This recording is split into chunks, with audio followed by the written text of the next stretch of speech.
সাধারণত সিংহ পরোপকারী এবং উচ্চ ব্যক্তিত্ব সম্পন্ন, তাই একদম ঘনিষ্ঠ মহলে সিংহের কিন্তু প্রচুর শত্রুতা আমরা সাধারণত দেখতে পাই না।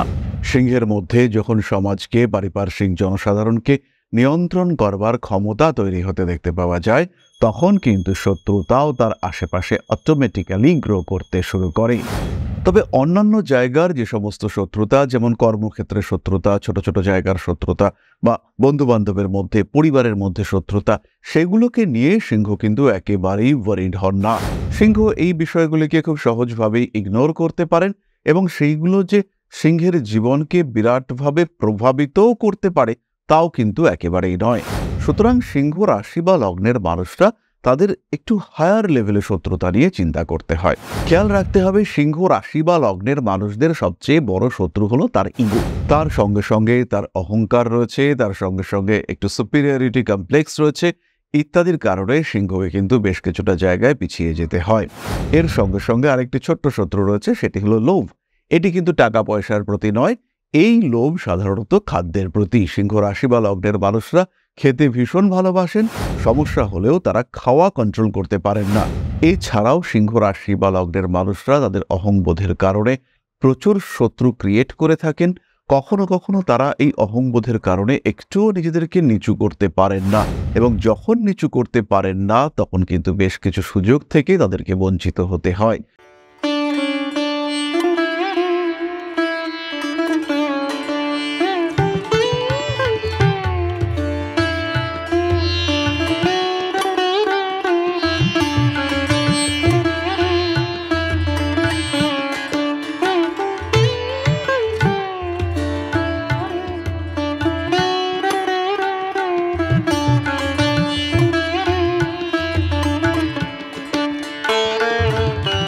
নমস্কার, ঋষিবাণী ইনস্টিটিউট অফ ভেদিক অ্যাস্ট্রোলজির পক্ষ থেকে স্বাগত জানাই আজকের জ্যোতিষ আলোচনায়। আমি শান্তনু আপনাদের সঙ্গে।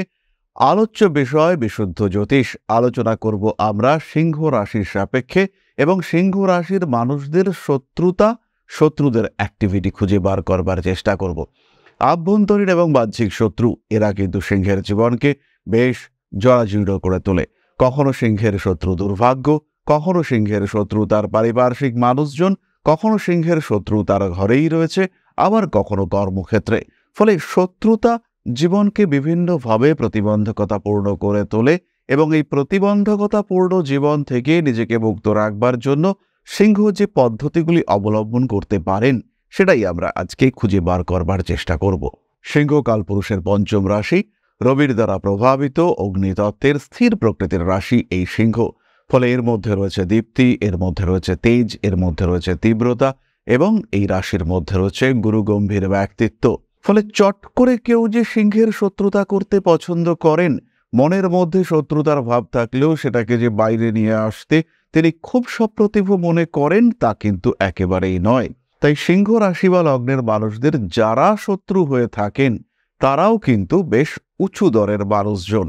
তারা কিন্তু একদম সাধারণ মানুষ নন, তারা কিন্তু যথেষ্ট কোয়ালিটি সম্পন্ন এবং সেই মানুষগুলো তারাও কিন্তু জীবনে যথেষ্ট প্রতিষ্ঠিত। ফলে সিংহের যখন শত্রুতা সৃষ্টি হয় তখন কিন্তু তার একটা আলাদাই লেভেল থাকে। সাধারণত সিংহ পরোপকারী এবং উচ্চ ব্যক্তিত্ব সম্পন্ন, তাই একদম ঘনিষ্ঠ মহলে সিংহের কিন্তু প্রচুর শত্রুতা আমরা সাধারণত দেখতে পাই না। উপকার করবার মানসিকতা রয়েছে, মানুষের সঙ্গে থাকার মানসিকতা এই সিংহের মধ্যে রয়েছে। ফলে সিংহ রাশি বা লগ্নের মানুষরা তারা কিন্তু সাধারণত বাইরের মানুষদের ভালোবাসার পাত্রই হয়ে থাকেন। তাদের সঙ্গে অন্যান্যদের অ্যাটাচমেন্ট এটাও ভালোই দেখতে পাওয়া যায়। কিন্তু যখন সিংহ অনেকটাই প্রতিষ্ঠিত হতে থাকেন, সিংহের মধ্যে যখন সমাজকে, পারিপার্শ্বিক জনসাধারণকে নিয়ন্ত্রণ করবার ক্ষমতা তৈরি হতে দেখতে পাওয়া যায়, তখন কিন্তু শত্রুতাও তার আশেপাশে অটোমেটিক্যালি গ্রো করতে শুরু করে। সিংহের পারিপার্শ্বিক পরিবেশে ধীরে ধীরে বেশ কিছু মানুষ তার সঙ্গে শত্রু ভাবাপন্ন হয়ে থাকেন।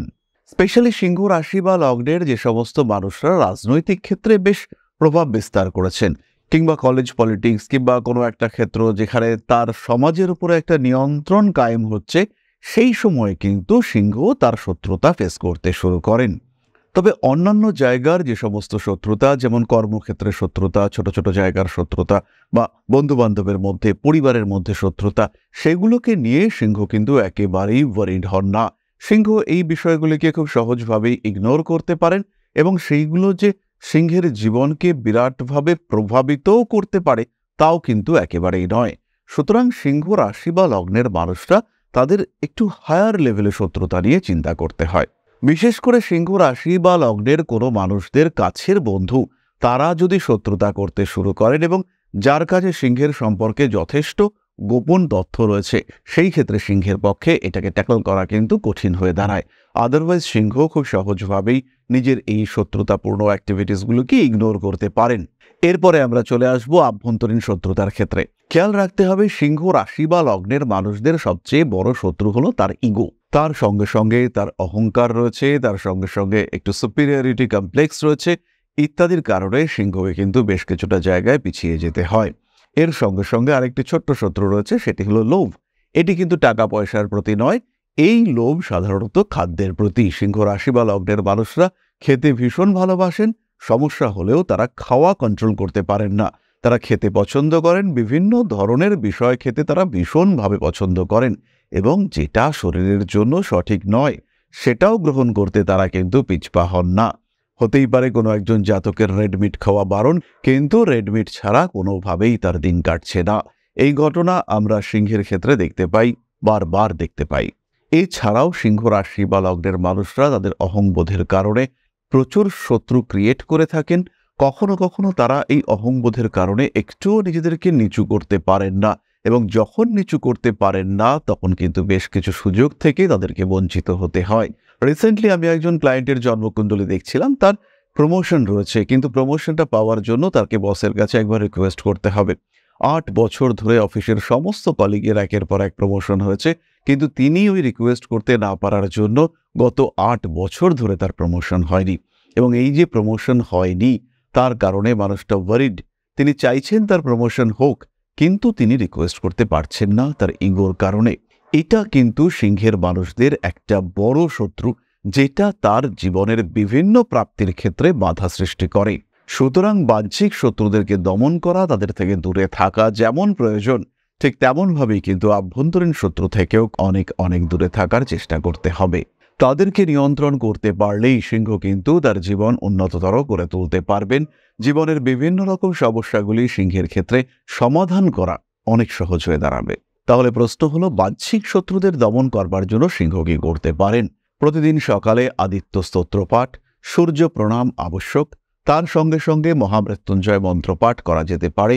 তারই সঙ্গে সঙ্গে বগলামুখী স্তোত্র পাঠ সিংহের জন্য অত্যন্ত শুভ এবং ভীষণ পাওয়ারফুল স্তোত্র, সিংহের এনার্জিকে বাড়িয়ে দেবে, শত্রুদেরকে সিংহের থেকে দূরে রাখতে সাহায্য করবে, শত্রুদের অ্যাক্টিভিটির উপরে ভীষণভাবে নিয়ন্ত্রণ সৃষ্টি করতে পারবে এই স্তোত্র। তবে তার চেয়েও কঠিন প্রশ্ন হলো, আভ্যন্তরীণ শত্রুকে সিংহ কিভাবে কন্ট্রোল করবেন? এই ক্ষেত্রে কিন্তু সিংহ রাশি বা লগ্নের মানুষদেরকে একটু সেলফ কন্ট্রোল করবার চেষ্টা করতে হবে। সিংহের জন্য প্রাণায়াম, মেডিটেশন অত্যন্ত শুভ এবং ভীষণভাবে কার্যকরী। সিংহ রাশি বা লগ্নের মানুষদের ক্ষেত্রে প্রাণায়াম, মেডিটেশনের মাধ্যমে বেশ উন্নতির সম্ভাবনা দেখতে পাওয়া যাবে। চন্দ্রের কোনো সাধারণ প্রতিকার সিংহের ইগোকে অনেকটাই কমাতে পারে। তারই সঙ্গে সঙ্গে বুধের জন্য 4 মুখের রুদ্রাক্ষ সিংহ ধারণ করতে পারেন। সুতরাং আভ্যন্তরীণ এবং বাহ্যিক শত্রুকে কিছুটা নিয়ন্ত্রণ করলে, কিছুটা শনাক্তকরণ করতে পারলে সিংহের জীবনের গতি কিন্তু অনেক অনেক স্মুথ হয়ে উঠবে। তাহলে এবার আমরা চলে আসব আলোচনার পরবর্তী পর্যায়ে, আপনাদের প্রশ্নে জ্যোতিষের উত্তর। তবে তার আগে ছোট্ট একটি বিষয় আপনাদের সঙ্গে শেয়ার করব। পরম ব্রহ্ম মিলন মঠ ও সেবাশ্রম অধ্যাত্ম, সেবা এবং প্রকৃতি পূজনে সম্পূর্ণ নিয়োজিত একটি সংস্থা। সম্পূর্ণ স্বেচ্ছাসেবী এবং সমাজ কল্যাণমূলক এই সংস্থা আমরা এগিয়ে চলেছি মানুষের পাশে দাঁড়ানোর লক্ষ্যে। এই প্রসঙ্গে দীর্ঘদিন ধরেই আমরা বিভিন্ন এলাকায় বেশ কিছু কাজ করে আসছি। আপনাদের সহযোগিতা, আপনাদের পাশে দাঁড়ানো, আপনাদের হাতে হাত মিলিয়ে এগিয়ে নিয়ে আসার চেষ্টা, আপনাদের সহযোগিতা, আপনাদের পাশে দাঁড়ানোর প্রয়াস, এই সমস্ত কিছুই আমাদেরকে এগিয়ে নিয়ে চলেছে। আমাদের পাথেয় হয়ে উঠেছে আপনাদের ভালোবাসা। বিগত বেশ কিছুদিন ধরেই আমরা বিভিন্ন অনগ্রসর এলাকায় কাজ করে চলেছি। কখনো আমরা শিশুদের মধ্যে শিক্ষা উপকরণ বিতরণ করেছি, কখনো আমরা পুজোর পোশাক বিতরণ করেছি, কখনো তাদের খাদ্যের ব্যবস্থা করেছি। আমরা কন্টিনিউয়াসলি তাদের পড়াশোনার জন্য 2টি ফ্রি কোচিং সেন্টার শুরু করেছি। তাদের মধ্যে ক্রিয়েটিভ অ্যাক্টিভিটিগুলিকে জাগ্রত করবার জন্য সম্পূর্ণ বিনামূল্য একটি নৃত্য শিক্ষা প্রশিক্ষণের ব্যবস্থা সেটা আমরা করতে সক্ষম হয়েছি। এবং এই প্রত্যেকটি পদক্ষেপেই আমরা পেয়েছি আপনাদের সঙ্গ, আমরা পেয়েছি আপনাদের সহযোগিতা, আমরা পেয়েছি আপনাদের ভালোবাসা। আমরা শীতকালে কম্বল বিতরণ করেছি, আমরা মায়েদের মধ্যে খাদ্য উপকরণ, পুষ্টি উপকরণ বিতরণ করেছি, আমরা বিতরণ করেছি ডেঙ্গুর সময় প্রচুর মশারি। এই প্রত্যেকটি কাজেই আপনারা ছিলেন আমাদের পাশে। বর্তমানে মানুষের ভালোবাসায় আমরা ধীরে ধীরে আরেকটু বড় হয়ে উঠছি। এই অবস্থায় বর্তমান পরিস্থিতিতে এই কাজগুলিকে আরো এগিয়ে নিয়ে যাওয়ার জন্য, সুষ্ঠুভাবে করবার জন্য প্রয়োজন একটি পরিকাঠামো। তাই আমরা চিন্তা ভাবনা করছি একটি আশ্রম ফরমেশনের, এবং এর জন্য প্রয়োজন জমি, এর জন্য প্রয়োজন পরিকাঠামো। তাই যারা আমাদের সাবস্ক্রাইবার রয়েছেন, যারা আমাদের ভিউয়ার রয়েছেন, যারা আমাদের ফলোয়ার রয়েছেন, যারা আমাদেরকে ভালোবাসেন, যারা আমাদের পাশে থাকেন, প্রত্যেকটি সহানুভূতিশীল মানুষের কাছে আমাদের অনুরোধ, সাধ্যমতো সামান্য পরিমাণে আপনারা এগিয়ে আসুন। বিন্দু বিন্দুতে সম্পূর্ণ হবে সিন্ধুর গঠন, তৈরি হবে পরম ব্রহ্মমিলন মঠ ও সেবাশ্রমের পরিকাঠামো। তাই যারা বিভিন্ন সময় বিভিন্ন অবস্থায় মানুষের পাশে গিয়ে দাঁড়ান, যারা প্রকৃতিকে ভালোবাসেন, যারা জীবনকে এগিয়ে নিয়ে যাওয়ার পথে অন্যকে সাহায্য করতে পছন্দ করেন, সেরকম প্রত্যেকটি মানুষের কাছে আমাদের সাধারণ অনুরোধ, আমাদের এই মহৎ উদ্দেশ্যকে সফল করে তুলবার জন্য যতটুকু সম্ভব, যতটুকু সাধ্য অবশ্যই এগিয়ে আসুন, বাড়িয়ে দিন সামান্য সহযোগিতার হাত। অধ্যাত্ম, সেবা এবং প্রকৃতি পূজনের এই মহান কর্মে, মহান ব্রতে ব্রতী হয়েছি আমরা। আমাদের সঙ্গে হাতে হাত মিলিয়ে আপনারাও যতটুকু সম্ভব এগিয়ে আসুন। সবার প্রচেষ্টায় এই বিরাট কর্মযজ্ঞ সাফল্যমণ্ডিত হবে। সবাইকে জানাই অগ্রিম ধন্যবাদ। আমরা জানি আপনাদের সহযোগিতা আমরা পাবো। বেশ কিছুদিন ধরেই বহু মানুষ আমাদেরকে সাহায্য করে চলেছেন, কারণ আমাদের ইন্ডিভিজুয়াল সামর্থ্য অতি ক্ষুদ্র, তার মাধ্যমে এই মহৎ কার্যগুলিকে সম্পূর্ণ করা সম্ভব নয়। তাই প্রত্যেকের ছোট্ট ছোট্ট সহযোগিতার হাত আমাদেরকে এগিয়ে নিয়ে চলেছে। আমরা এগিয়ে চলেছি সাফল্যের লক্ষ্যে।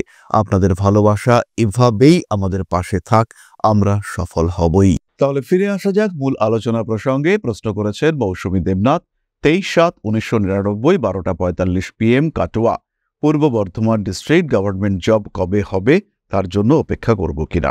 মৌসুমী, সরকারি চাকরির জন্য অবশ্যই আপনি আরও 3 বছর অপেক্ষা করতে পারেন। সরকারি চাকরি প্রাপ্তির পূর্ণ সম্ভাবনা আপনার কুণ্ডলিতে রয়েছে।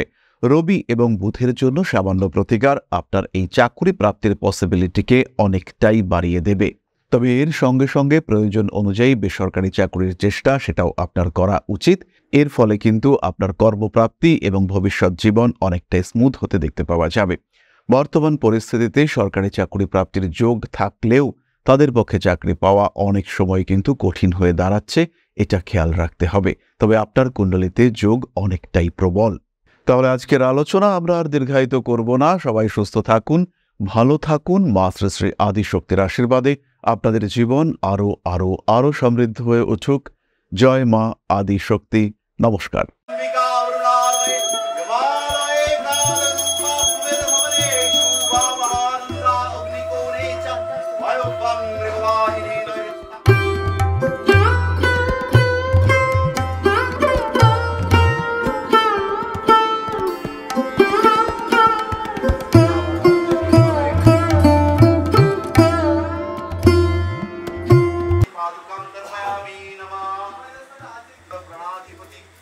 दक्षिणा कालिका परिषदाय स्वाहा।